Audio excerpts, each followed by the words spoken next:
বাড়ি ঘরে টাকা নিতে পারি নাই, 20 লাখ 15 লাখ 12 লাখ। আপনারা আমার পিছনে দেখতে পাচ্ছেন মামা ভাগ্নে বিল। এই মামা ভাগ্নে বিলটা হলো আপনার সরকারি আন্ডারে চলে গেছে, তারা সরকার থেকে লিজ আনে।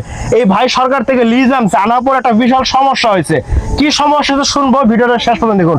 আচ্ছা ভাই, আপনি সরকারি থেকে এই বিলটা লিজে নিছেন, আপনি কি লাভবান হয়েছেন না ক্ষতিগ্রস্ত হয়েছেন? ক্ষতিগ্রস্ত হয়েছে। আমরা মনে করি যে 6 বছর জন্য মনে ভিড় দিছে, আমরা মনে সমিতির পর ডাকি নিয়েছি টেন্ডারের পর। এই যে 2 বছর গেছে, 2 বছর মনে টাকা পয়সা যা জমা দিছি, বাড়ি ঘরে টাকা নিতে পারি নাই। প্রত্যেকটা বসে বসে 20 লাখ 15 লাখ 12 লাখ করে টাকা মনে করো লুজার। তাহলে এই টেন্ডারের পর এই দিন বিলটা নেওয়া হয়, তাহলে তো টাকা পয়সা তো জমা দিয়ে তো মনে করেন আমরা বিলটা নিয়ে তো নাম নাই। এলাকার জনগণে মনে করেন শক্তি খাড়ায় ফান্তি হইতে মনে করেন যাই বসি দিয়ে মনে মারে ডাইরে মনে করেন তারা খা। প্রশাসনের কাছে এটাই নালিশ থাকলো, প্রশাসনে বিলটা যে শাসন করে তারপরে মনে হয় টেন্ডারের পর বিক্রি দেয়।